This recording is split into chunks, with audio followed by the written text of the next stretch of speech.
Major U.S. averages were little changed Wednesday as traders awaited bigger fourth quarter earnings catalysts after J.P. Morgan and Goldman Sachs' results, before aggressively adding to new positions. The Dow closed a touch lower as Boeing shares slumped on news that Japan's two biggest airlines grounded all their Boeing 787 aircraft for safety checks after one was forced to make an emergency landing. The S&P and Nasdaq finished a touch higher as Apple shares bounced back. The S&P closed at a 5-year high today.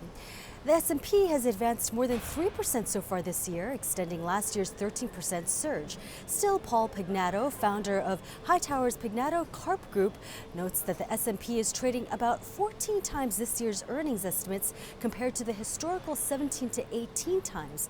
That's inexpensive. Pignato adds that he's seeing a lot of tailwinds, with the economy picking up steam, consumer confidence increasing, the housing market starting to firm up, corporate balance sheets being at the best they've ever been, and the financial institutions having healed a great deal, with more lending starting to occur. Pignato believes that if we can get through the debt ceiling issue, we'll see the markets advance.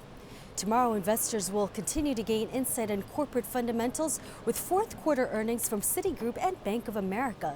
Financial stocks have had a nice run since the summer, and tomorrow traders will continue to keep an eye on the revenue streams of banks, sources of these revenue streams, and the challenges being faced amid the current interest rate spreads.